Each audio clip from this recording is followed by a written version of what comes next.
ගොඩක් අය කතා කරන මැජික් පොත ගැන තමයි ඔන්න මං අද ඔයගොල්ලොත් එක්ක කතා කරන්න යන්නේ.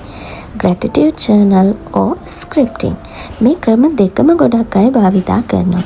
හැබැයි මම නම් පෞද්ගලිකව කරන්නේ scripting කරන එක. උදේට scripting කරලා රැට gratitude වෙන්නත් මම පුරුදු වෙලා ඉන්නවා. ඉතින් මං අද හිතුවා ඕගොල්ලොත් එක්ක මේ දෙක ගැන share කරගන්න ඕනේ කියලා. ඉතින් hi, welcome back to my journey. ටිකටම වීඩියෝ එකත් එක්ක රැඳිලා ඉන්න කියලා ආදරෙන් ඉල්ලනවා. හරි. මම ස්ක්‍රිප්ටිං කරන ගමන් මම මේ දේවල් කරන්නේ, මේ වලින් ලැබෙන benefit මොනවද කියලා ඔයගොල්ලොත් එක්ක share කරගන්නම්. ඉතින් ස්ක්‍රිප්ටිං ඕගේ gratitude journal කරනකොට අපි වෙන කෙනෙක් කරන වාලේ අපි කරන එක හරියන්නේ නැහැ. එතකොට ඒක අපිට වැඩ කරන්නේ නැහැ.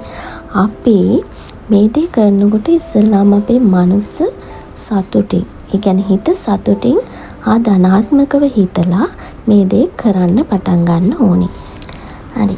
මේ දේ විතරක් නෙමෙයි, ඕනම දෙයක් අපි සතුටින් හිතට එකඟව නම් කරන්නේ එතන තියෙන ভাইබ්‍රේෂන් එක ඉහළයි. එතකොට අපිට මේ දේවල් වලට ළඟා වෙන්න තියෙන ඉඩකඩ ප්‍රමාණය වැඩි. ඉතින් මම මේ කරන්නේ ස්ක්‍රිප්ටින්. ඉතින් ඔයාලා gratitude journal වලට නම් ආස, ඔයා කැමති ඕන මේ දෙකෙන් ඕනම එකක් ඔයාට කරන්න පුළුවන්. ස්ක්‍රිප්ටිං කරන හැටි අපි දැන් බලමු. මම ඔයාට ඉස්සෙල්ලාම මේක ගැන කියලා දෙන්නම්. මේකෙන් කරන්නේ අනාගතේ ඔයා ඉන්න තැන ගැන හිතලා, ඒ තැනට ඉන්න ඕන දේවල් ගැන හිතලා ස්තුතිවන්ත වෙලා ලිපි ලියන එක. මේක ඔයගොල්ලන්ට විශ්වයට ලිපි ලියන්නත් පුළුවන්. හැබැයි මම නම් මගේ ජේසුර තමයි ලිපිය ලියන්නේ. ඉතින් මම ඉස්සෙල්ලාම Dear Jesus කියලා පටන් අරගෙන මම අනාගතේ ඉන්න ඕන තැනට ස්තුතිවන්ත වෙන ගමන් මේ ලිපිය ලියනවා. ඒක ලියන අතරේ ඔයා ඒ අත්දැකීම ගන්නවා වගේ ප්‍රසන්නව හිතලා තමයි මේ ලිපිය ලියන්නේ. ඉතින් ඕනම ඉලක්කයක් වෙනුවට මේ ලිපිය ලියන්න පුළුවන්. උදාහරණයක්, ඔයාට අවශ්‍ය නිවසක්, රැකියාවක්, වාහනයක්, මුදල්, ඕනම දෙයක් වෙනුවෙන්. හැබැයි ඔයා මේ ලිපිය ලියනකොට ඔයා ඒ අත්දැකීම ගන්න විදිහට තමයි ලියන්න ඕනේ. උදාහරණයක් වශයෙන් මම ලියන විදිහ: Dear Jesus, තවත් ලස්සන දවසකට ස්තුතියි. අද මම කා එකක් ගත්තා. මට ගොඩාක් සතුටුයි. මම ආසම පාටින් ආසම විදිහේ කාර් එකක් තමයි මම ගත්තේ. ඉතින් මං ගැන ආඩම්බරයි. ඉතින් මේ සාර්ථක දවස වෙනුවෙන් ඔබට ස්තුතියි. ඔන්න ඔය විදිහට ඔයාට විශ්වයට ලිපියක් ලියන්න පුළුවන්. තව වැදගත්ම දේ තමයි මේ දේවල් විතරක් කරලා ඔයා කාලෙනාස්ති කරලා වැඩක් වෙන්නේ නැහැ. ඒ දවස් ඇතුලේ ඔයා ඔයාගේ ගෝල් වෙනුවෙන් මහන්සි වෙලා වැඩ කරන්න ඕනේ. ඒක ඔයා කරනවා කියලා විශ්වාස කරන්න ඕනේ. එතකොට තමයි ඔයාට අවශ්‍ය මේ දේවල් ඔයාට ළඟා කරගන්න පුළුවන් වෙන්නේ. හරි. දැන් අපි කතා කරමු gratitude journal එක කියන්නේ මොකක්ද කියලා. gratitude journal එකක් කියන්නේ ස්තුතිවන්ත වෙන එක ගැන.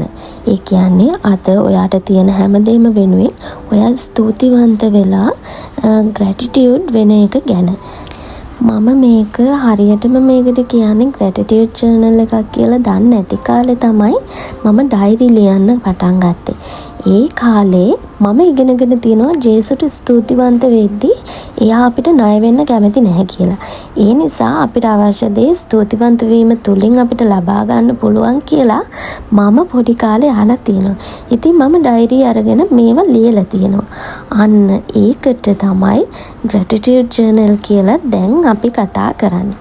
ඉතින් මං ඉස්සර කරේ නම් මේක ගැන කිසිම අවබෝධයක් නැතුව, හැබැයි දැන් නම් මම මේකෙන් හොඳටම අවබෝධයක් තියෙනවා. මේක ගැන කතා කරන්නේ මම ඒ හින්දා. ඉතින් gratitude journal එක ලියන්නත් වෙලාවක් නැහැ.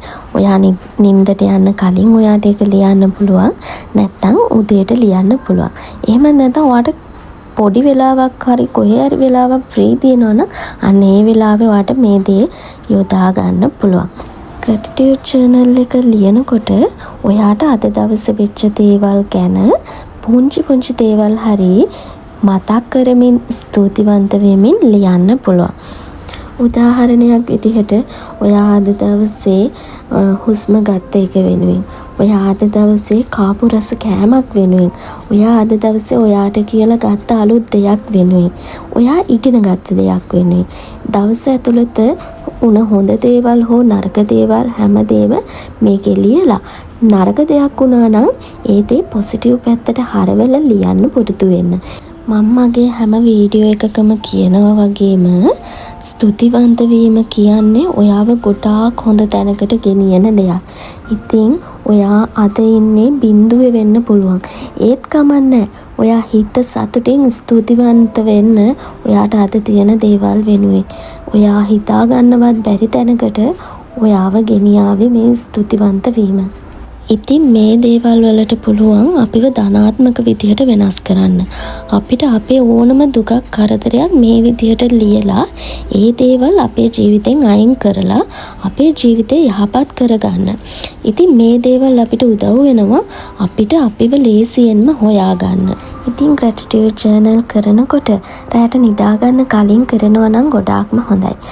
මොකද මම එහෙම කියන්නේ ඔයා දවසේ තියෙන හැම ප්‍රශ්න කරදරම ඉවර කරලා නිින්දට යන්න කලින් gratitude වෙලා හොඳ සුවඳ හඳුන් කූරක් පත්තු කරගෙන ඉටිපන්දමක් පත්තු කරගෙන හිත නිදහස කාම්ව පීස්ෆුල්ව මේ වැඩේ හිතලා කරනකොට ඔයාගේ මයින්ඩ් එක නිකම්ම හයි එනර්ජි එකකට ගෙන යනවා.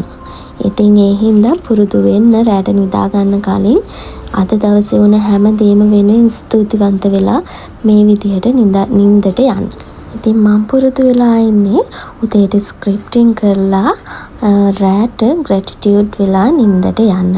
ඉතින් ඔයා කැමති කොයි විදිහට කියලාත් අනිවාර්යෙන් කමෙන්ට් එකක් දාන්න.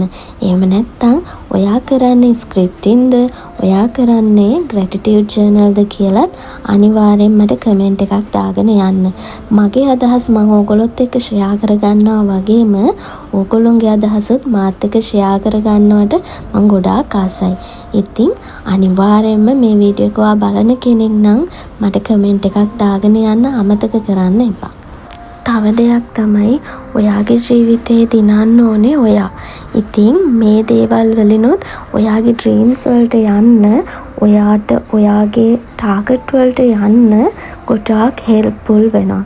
ඒ හින්දා ඔයා මහන්සි වෙලා වැඩ කරනවා වගේම මේ දේවල් කරලත් ඔයාගේ ඩ්‍රීම්ස් ඒ වගේම ඔයාගේ ෆියුචර් එක මේවා වෙනස් කරගන්න, මේ දේවල් ඔයාගේ ජීවිතයට ළඟා කරගන්න.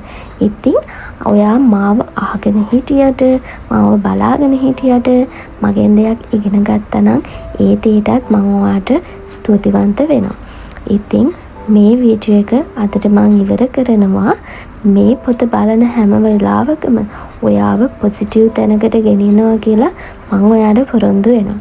ඒ හින්දා ඔයා අදම ස්ක්‍රිප්ටිං හරි gratitude journal හරි ස්ටාර්ට් කරලා නැත්නම් අනිවාර්යයෙන්ම ඔයා මොන වයසක හිටියත් ප්‍රශ්නයක් නැහැ, මේ දේ කරලා බලන්න. ඔයාටම හිතා ගන්න බැරි වෙනසකට ඔයාව ගෙනියයි මේ දේවල් වලින්. ඉතින් මේ දේවල් කරලා නිකන් ඉන්නේ නැතුව මහන්සි වෙලා වැඩ කරන්නත් අමතක කරන්න එපා. එහෙනම් අදට ගිහින් එන්නම්. ලබන සතියේ ආය හොඳ වීඩියෝ එකක් අරගෙන එන්න පොරොන්දු වෙනවා.